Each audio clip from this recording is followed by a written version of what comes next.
ತಾವು ಈಗ ಕಾಲೇಜಲ್ಲೇ work ಮಾಡ್ತಾಯಿದ್ದೀರಿ sir. ಇನ್ನೆಷ್ಟು ವರ್ಷ ಇದೆ ಸರ್ವಿಸ್ ನಿಮ್ಮದು? ಇನ್ನು 3 ವರ್ಷ ಇದೆ ಸರ್. ಈಗ ಅಂದಾಜು ಅಡಿಕೆ ತೋಟ ಮಾಡಿದ್ರೆ ಸರ್ ಎಷ್ಟನೇ ವರ್ಷದ ತೋಟಗಳು ಸರ್ ನಿಮಗೆ ಇಲ್ಲಿ? ಇದು 20 ವರ್ಷದ ಸರ್. ಇದು 20 ವರ್ಷದ ಇದು. ಹಾಂ, ಈ ಕಡೆ ಸರ್? ಈ ಕಡೆದು ಒಂದು 10ರಿಂದ 10 ವರ್ಷ. 10 ವರ್ಷ. ಆ ಮೇಲೆ ಇತ್ತಲ್ಲ ಸರ್ ಸಣ್ಣದು? 3 ವರ್ಷ. ಟೋಟಲ್ ಎಷ್ಟು ಎಕರೆ ಆಗುತ್ತೆ ಸರ್ ಟೋಟಲ್ ಇಲ್ಲಿ ಒಂದು ಹತ್ರ? ಒಟ್ಟು 6 ಎಕರೆ ಇದೆ. ಸಣ್ಣದೊಂದು 2 ಎಕರೆದ್ದು ಇದು ಬಿಟ್ಟರೆ ಇದು ಉಳಿದೆಲ್ಲ ಫಲ ಬರ್ತಾ ಇರೋದು, ಅಷ್ಟು ಫಲ ಬರ್ತಾರವು ಸರ್. ಈ ಕಾಯಿ ಬಿಡ್ತಕ್ಕಂಥ ಗಿಡ ಎಷ್ಟಿದಾವೆ ಇಲ್ಲಿ? 2,000 ಗಿಡ, ಅಂದಾಜು 2,000 ಗಿಡ ಆಗುತ್ತೆ ಸರ್. ಈಗ 2,000 ಗಿಡಕ್ಕೆ ಹಿಂದಿನ ವರ್ಷ ನಾನು ಜನವರಿಯಲ್ಲಿ ಬಂದಿದ್ದೆ ನಾನು ನಿಮ್ಮ ತೋಟಕ್ಕೆ. ಅಂದರೆ ನಿಮ್ಮ ಬ್ರದರ್ದೇನು ತೋಟ ನೋಡೋಕೆ ಬಂದಿದ್ವಿ. ಅವತ್ತು ನಾವು ಪರಿಚಯ ಆದ್ವಿ. ಮತ್ತು ಹಿಂಗೆ ಸರ್ ಅಂದಾಗ ಬಣಕಾರ ಇಲ್ಲೇ ಹತ್ತಿರದ ತೋರಿ ಮರ ಮತ್ತೆ ಯಾಕೆ ವಿಚಾರ ಮಾಡೋದು ಹಾಕೋಣ ಅಂತಂದ್ರಿ. ನಾನು ಆ ಟೈಮಲ್ಲೇ ಸ್ಪ್ರೇ ಮತ್ತು ಸಾಯಿಲ್ ಅಪ್ಲಿಕೇಶನ್ 2 ಮಾಡಬೇಕು ಅಂದಿದ್ದೆ. ಆದರೆ ತಾವು ಕಾರಣಾಂತರಗಳಿಂದ ಮಾಡೋಕ್ಕಾಗಲಿಲ್ಲ. ಬರೀ ಸ್ಪ್ರೇ ಅಷ್ಟೇ ಮಾಡಿದ್ರಿ. ಜನವರಿ 25 ನಂತರ ನೀವು ಸ್ಪ್ರೇ ಮಾಡ್ಕೊಂಡ್ರಿ ಸರ್. ಈಗ ಸ್ಪ್ರೇ ಕೊಟ್ಟ ಮೇಲೆ ನಿಮಗೆ ಏನಾರ ಎಫೆಕ್ಟ್ ಕಾಣ್ತಾ ಅದು? ಇಂಪ್ರೂವ್ಮೆಂಟ್ ಅನಿಸಿತ್ತು ಬರೀ ಸ್ಪ್ರೇದಲ್ಲೇ. ಇಂಪ್ರೂವ್ಮೆಂಟ್ ಆದಮೇಲೆ ನೀವು ಮಾಡಬೇಕು ಅನ್ನಿಸ್ತು. ಯಾಕೋ ನೀವು ಅದನ್ನು ಮತ್ತೆ ಸಾಯಿಲ್ ಅಪ್ಲಿಕೇಶನ್ ಮಾಡೋಕ್ಕಾಗಲಿಲ್ಲ. ಹಾಗಾಗಿ ಸರ್ ಮತ್ತೆ ನೀವು ಗೊಬ್ಬರ ಹಾಕಬೇಕು ಅನ್ನೋ ಟೈಮಲ್ಲಿ ನೀವು ಮತ್ತೆ ಜುಲೈ ಜೂನ್ದಲ್ಲಿ ನೀವು ಮತ್ತೆ ಕಾಲ್ ಮಾಡಿದ್ರಿ ಸರ್. ಇನ್ನು ಮುಂದೆ 20 ಏನೈತಿಲ್ಲ ಮುಂದಿನ ವರ್ಷಕ್ಕಾರ ಸರಿ ಮಾಡ್ಕೊಂಡು ಹೋಗೋಣ, ನೀವು ಕೊಡ್ರಿ ಗೊಬ್ಬರನ ಅಂದ್ರಿ. ಆವಾಗ ಬಂದೆ. ಮಣ್ಣು ಪರೀಕ್ಷೆ ಮಾಡಲಿಲ್ಲ ನಾವು ಅವಾಗ. ಡೈರೆಕ್ಟಾಗಿ ನಿಮ್ಗೆ ಜಮೀನನ್ನು ನೋಡ್ಕೊಂಬಿಟ್ಟು ಅದಕ್ಕೆ ಏನು ಬೇಕು ಮೆಡಿಸಿನ್ ಕೊಟ್ಟಿದ್ದೆ ನಾನು. ಗೊಬ್ಬರ ಹಾಕಿದ್ರಿ. ಗೊಬ್ಬರ ಹಾಕಿ ಈಗ ಲಿಕ್ವಿಡ್ ಹಾಕ ಅಂತ ಬಂತು. ಈಗ ಈ ವರ್ಷದ ಸ್ಪ್ರೇ ಮಾಡ್ಬೇಕು. ನಾವು ಈಗ ಬಂದಿರೋದು ಡಿಸೆಂಬರ್ 25 ಇವತ್ತು. ಹೋದ್ರೆ 26 ಇವತ್ತು. 26 ಡಿಸೆಂಬರ್ 2025 ಇಸ್ವಿಗೆ ನಾನು ಇರ್ತಾ ಇರೋದು ನಿಮ್ಮ ತೋಟದಲ್ಲೇ ಸರ್. ಈ ಹಂತದಲ್ಲೇ ಏನಾರು ಅಂದರೆ ಈಗ ನಮ್ಮದನ್ನು ಒಂದು ಸಲ ಸ್ಪ್ರೇ ಮಾಡಿದ್ರಿ, ಒಂದು ಸಲ ಗೊಬ್ಬರ ಕೊಟ್ಟಿರಿ. ಈಗ 2ನೇ ಹಂತ ಸ್ಪ್ರೇ ಮಾಡ್ಬೇಕಂದ್ರೆ ಮುಂದಿನ ವರ್ಷಕ್ಕೆ ಅನುಕೂಲ ಆಗ್ಬೇಕಂದ್ರೆ ಈಗ ಸ್ಪ್ರೇ ಕೊಡ್ಬೇಕು ನಾವು. ಗೊನೆಗಳು ಒಣಗಬಾರ್ದು ಅನ್ನೋ ಉದ್ದೇಶಕ್ಕೆ, ಅಥವಾ ಈ ಕೀಟ ರೋಗಗಳು ಇವಕ್ಕೆಲ್ಲ ಸಂಪರ್ಕ ಬೇಕು ಅಂತ ಸರ್. ಈಗ ಈ ಮಧ್ಯದಲ್ಲಿ ಈ ಹಂತದಲ್ಲೇ ಇಷ್ಟೇ ಮಾಡಿದ್ರಲ್ಲ ನೀವು, ಇದರಲ್ಲಿ ಏನಾದ್ರು ಈ ವರ್ಷ ಕಟಿಂಗ್ನಲ್ಲಿ ಏನಾದ್ರು ಅನುಕೂಲತೆ ಆಯ್ತಾ ನಿಮಗೆ? ಸುಧಾರಣೆ ಆಗಿದೆ. ಹೋದ ವರ್ಷ ಅಂದ್ರೆ 2024ರಾಗ? ಹಾಂ ಸರ್. 120 ಕ್ವಿಂಟಲ್ ಅಷ್ಟೇ ಬಂದಿತ್ತು. 120 ಕ್ವಿಂಟಲ್ ಆಗಿತ್ರ ಹಸಿ ಅಡಿಕೆ? ಅಂದರೆ ಇಷ್ಟು ಗಿಡಕ್ಕೆ ರೀ 2,000 ಗಿಡಕ್ಕೆ 120 ಕ್ವಿಂಟಲ್? ಭಾಳ ಕಡಿಮೆ ಆಯ್ತಲ್ಲ ಸರ್. ಓಹೋ, ಈ ಸರಿ 180 ಕ್ವಿಂಟಲ್ ಬಂದಿತ್ತು. 180 ಆಗೈತ್ರ? ಅಂದರೆ 60 ಕ್ವಿಂಟಲ್ ಹೆಚ್ಚಿಗೆ ಆಗೈತೆ ನಿಮಗೆ ಸರ್. ನಾನು ನಿಮಗೆ ವಿಡಿಯೋದಲ್ಲಿ ಹೇಳಿದ್ದೆ, ನಾನು ಕನಿಷ್ಠ 20% 30% ಪ್ಲಸ್ ಆಗುತ್ತೆ ಸರ್ ಅಂತ. ಅಂದರೆ ನೀವು ಏನು ಬೆಳಿತೀರಿ ಅದರೊಳಗೆ ಒಂದು 20-30% ಪ್ಲಸ್ ಆಗುತ್ತೆ 1ನೇ ವರ್ಷ ಅಂತ ಅಂದಿದ್ದೆ. ಅದರಲ್ಲಿ ಏನಾದ್ರು ಅನುಕೂಲತೆ ಆಯಿತಾ ಸರ್? ಈಗ ಪರ್ಸೆಂಟೇಜ್ ಲೆಕ್ಕದಲ್ಲಿ ಇಂಪ್ರೂವ್ಮೆಂಟ್ ಆಗ್ತಾಯಿತಾ? ಸರಿ ಸರ್. ಈಗ ತಾವು ಈಗೇನು ಅನುಭವಿಸಿದ್ರಿ, ಪ್ಲಸ್ ಆಲ್ರೆಡಿ ನೀವು ಒಂದು ಕ್ಷೇತ್ರದಲ್ಲೇ ಕೆಲಸ ಮಾಡ್ತಾ ಇರೋರು, ಜೊತೆಗೆ ರೈತಾಪಿ ಕುಟುಂಬಕ್ಕೆ ತಾವೇನು ಹೇಳಕ್ಕೆ ಇಂಟ್ರೆಸ್ಟ್ ಪಡ್ತೀರಿ? ಒಳ್ಳೆ ಇದನ್ರಿ ಇದು. ಈಗ ಇದನ್ನು ಮಾಡೋದ್ರಿಂದ ಒಳ್ಳೆ ಅನುಕೂಲ ಇದೆ. ಒಳ್ಳೆ ಇಳುವರಿ ತೆಗಿಬೋದು. ಸರ್, ಈಗ ನಮ್ಮದು ಬಳಸಿದ ಮೇಲೆ ಮತ್ತೆ ಏನಾದ್ರು ಗೊಬ್ಬರಗಳು ಏನಾರು ಕೊಟ್ಟರೆ, ರಾಸಾಯನಿಕ ಗೊಬ್ಬರ ಆಗಲಿ ಔಷಧಿಗಳಾಗಲಿ ಮತ್ತು ಕಳೆನಾಶಕನೂ ಬಳಸಿಲ್ಲ ನೀವು ಅಷ್ಟು ಮೇಲೆ? ಆ ಹಂತದಲ್ಲಿ ಮಾತ್ರ ಬಳಕೆ ಮಾಡಿದ್ದು. ಇವತ್ತು ಅದ್ರ ಮೇಲೆ ಏನು ಕೊಟ್ಟಿಲ್ಲ ನೀವು ಸರ್. ಈಗ ನಿಮಗೆ ಸ್ಯಾಟಿಸ್ಫೈಡ್ ಐತಾ ಸರ್ ಗ್ರೀನ್ ಪ್ಲಾಂಟ್?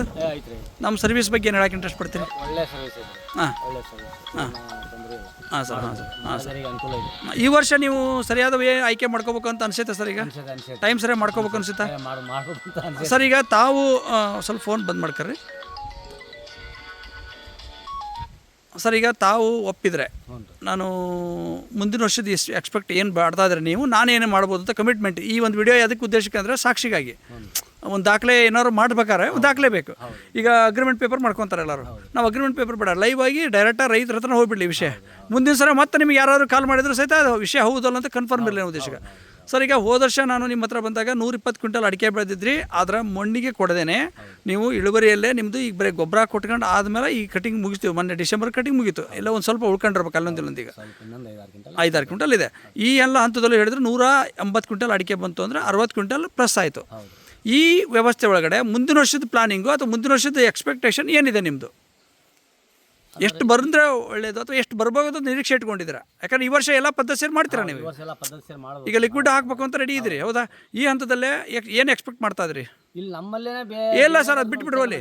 100 ಕ್ವಿಂಟಲ್ ತೆಗ್ದಾರ್ರಿ. ಹಾಂ, ನಿಮಗೆ ಗೊತ್ತಿದ್ದರು ಅಲ್ಲ? ನಿಮಗೆ ಗೊತ್ತಿದ್ದರು ನಮ್ಮ ಹನುಮಗೌಡ್ರದ್ದು ಆಲ್ರೆಡಿ ನೀವು ನೋಡಿರಿ, ಗೊತ್ತಿದೆ. 112 ಕ್ವಿಂಟಲ್ ನಾವು ಆ ಲೆಕ್ಕದ ತೆಗಿಬೇಕು ಅಂತ ಉದ್ದೇಶನ ಐತಿ ಸರ್. ಎಸ್, ಒಳಗಡೆ ಮನಸ್ಸಲ್ಲಿ ಇದೆ. ಆದರೆ ಅದನ್ನು ಮುಟ್ಟಾಕಿ ಏನು ಅಂತ ಗೊತ್ತಿರಲಿಲ್ಲ. ಅಲ್ಲ ಸರ್, ಅದಲ್ಲ, ಅದನ್ನು ಹೇಗೆ ಮುಟ್ಟಬೇಕು ಅನ್ನೋ ವಿಚಾರ ಗೊತ್ತಿರಲಿಲ್ಲ. ಆದರೆ ವಿಷಯ ಇವತ್ತು ಗಮನಕ್ಕೆ ಬಂತು. ನಾನು ನಿಮ್ಮ ತೋಟಕ್ಕೆ ಬರ್ತಾ ಇದ್ದಾನೆ. ಈಗ ಆಲ್ರೆಡಿ ವರ್ಷದಿಂದ ಬರಾಕತ್ತಾನೆ. ಈಗ ಜನವರಿ ಬಂದರೆ 1 ವರ್ಷ ಆಯ್ತು ನಿಮ್ಮ ತೋಟಕ್ಕೆ ಬರಾಕತ್ತೆ ಸರ್. ಈ ಹಂತದಲ್ಲೇ ನನ್ನ ಒಂದು ವಿಚಾರ ಏನಂದರೆ, ನಿಮ್ಮದು ಎಕರೆಗೆ ಈಗ ಗಿಡಕ್ಕೆ 6 kg ಬಿದ್ದಂಗೆ ಆಯ್ತು. ನಿಮ್ದು 120 ಮಾಡಿದ್ರೆ 18 kg ಬೆಳೆದ್ರೆ 9 kg ಬಿದ್ದಂಗೆ ಆಯಿತು. ಅಂದರೆ 3 kg ಪ್ಲಸ್ ಆದ್ವಿ ಒಂದು ಗಿಡಕ್ಕೆ ನಾವು.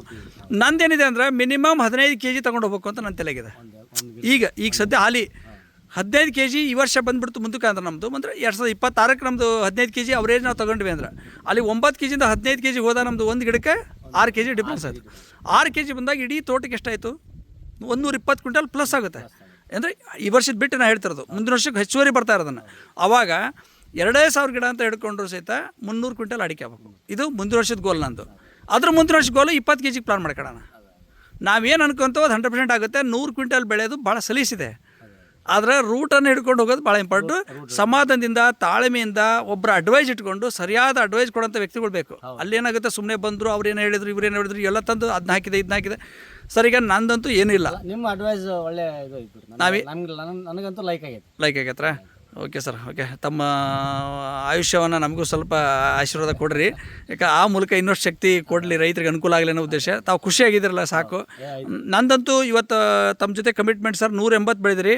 ನಾನು ಮುಂದಿನ ವರ್ಷ 300 ಕ್ವಿಂಟಲ್ ಅಡಿಕೆ ಇಟ್ಕೊಂಡು ಈ ತೋಟದಲ್ಲಿ ಮಾತಾಡ್ತೇನೆ. ನಂದು ಕಮಿಟ್ಮೆಂಟ್ ಇದು. ಮುಂದಿನ ವರ್ಷ ಡಿಸೆಂಬರ್ದಲ್ಲೇ ವಿಡಿಯೋ ಮಾಡೋಣ. ಇವತ್ತು 26 ಡಿಸೆಂಬರ್ 2025. 26ಕ್ಕೆ ನಾನು ಮತ್ತೆ ಬರ್ತೀನಿ. ಅವತ್ತಿಂದಕ್ಕೆ ಮತ್ತೆ ವಿಡಿಯೋ ಮಾಡಲ್ಲ ನಾನು. ಅದ ಈ 2 ಡೋಸನ್ನು ಕರೆಕ್ಟಾಗಿ ಆಗೋದ್ರಿಂದ ಈ ಸರಿ 300 ಕ್ವಿಂಟಲ್ ಅಡಿಕೆನ ನಾವು ತಲುಪಕ್ಕೆ ಏನೂ ರಿಸ್ಕ್ ಇಲ್ಲ, ಅಷ್ಟು ಚೆನ್ನಾಗಾಗುತ್ತೆ. ಸರ್ ತಾವು ಹೇಳಿದಂಥ ವಿಷಯಗಳು 100ಕ್ಕೆ 100 ಸತ್ಯನೋ ಅಥವಾ ಸುಳ್ಳು? 100ಕ್ಕೆ 100 ಸತ್ಯ ರೀ.